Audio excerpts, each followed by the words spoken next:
ये है talks news network और आप देख रहे हैं पॉलिटॉक्स, राजनीति का कच्चा चिट्ठा। पश्चिम बंगाल में नतीजे आने के बाद यह बात तो तय हो गई है कि यहां विधानसभा चुनाव में भारतीय जनता पार्टी नहीं बल्कि प्रधानमंत्री नरेंद्र मोदी और गृह मंत्री अमित शाह हारे हैं।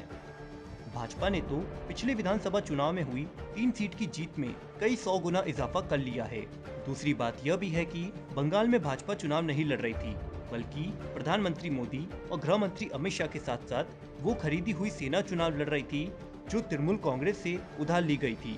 इसलिए पश्चिम बंगाल में अगर भाजपा सत्ता से बहुत दूर रह गई है या ममता बनर्जी ने लगातार तीसरी बार भारी भरकम जीत हासिल की है तो यह बीजेपी की नहीं बल्कि पीएम मोदी और अमित शाह की हार है। दरअसल यहां चुनाव से पहले ही तय हो गया था कि बंगाल में भाजपा नहीं लड़ेगी बल्कि पीएम मोदी और शाह के चेहरे पर बीजेपी के बाहर से आए दूसरे नेता लड़ेंगे।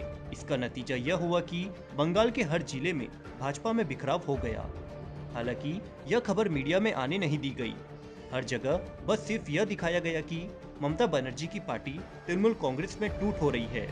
यही दर्शाया गया कि टीएमसी के सांसद, विधायक और पदाधिकारी बीजेपी में चले गए हैं।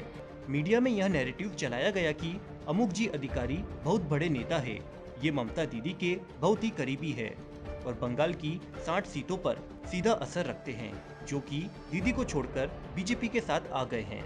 यही नहीं बल्कि यहाँ तक कहा गया कि ये सभी ममता बनर्जी से नाराज है क्योंकि वो केवल अपने भतीजे अभिषेक के बारे में सोचती है। वहीं इसके उलट सच्चाई ये थी कि पूरी भारतीय जनता पार्टी अंदर ही अंदर बिखर रही थी। अव्वल तो भाजपा के पास अपने कोई विधायक तो थे ही नहीं और जो जमीन कार्यकर्ता थे भी तो उन्हें टीएमसी से आए नेताओं के सामने छोटा दिखाया गया, जिसके चलते पार्टी का जमीनी संगठन बिखर गया। बाहरी लोगों को टिकट देने से उनमें नाराजगी हुई और उन्होंने भाजपा को छोड़ा। इसके अलावा दर्जनों ऐसे नेता भी थे जो बरसों से चुनाव लड़ने की तैयारी कर रहे थे और टिकट बाहर से आए लोगों को मिल गई। इस वजह से पार्टी संगठन और पार्टी के स्थानीय नेता नाराज हुए और उन्होंने या तो घर बैठना उचित समझा या अंदर खाने तृणमूल की मदद की। इसके साथ ही पीएम नरेंद्र मोदी और गृह मंत्री अमित शाह ने बंगाल के प्रचार में वही गलती की जो उन्होंने दिल्ली चुनाव में की थी। जिस तरह से दिल्ली में पूरा फोकस अरविंद केजरीवाल पर बनाकर आमने सामने की लड़ाई मोदी और शाह ने बनाई थी, वैसी ही लड़ाई उन्होंने पश्चिम बंगाल में बना दी, जिसका नतीजा यह हुआ कि लेफ्ट और कांग्रेस का भी पूरा वोट तृणमूल की ओर चला गया। वहीं पीएम मोदी और शाह ने अपने ऊपर फोकस बनवाकर भी एक बड़ी गलती की, जिससे ममता बनर्जी को बाहरी और भीतर का नैरेटिव बनाने में मदद मिली।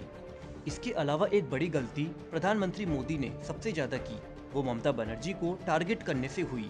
वे देश की इकलौती महिला मुख्यमंत्री है और उनके ऊपर निजी हमले या प्रधानमंत्री के उनको चिढ़ाने वाले अंदाज में संबोधित करने से महिलाओं का एक मुश्त वोट उनकी ओर गया।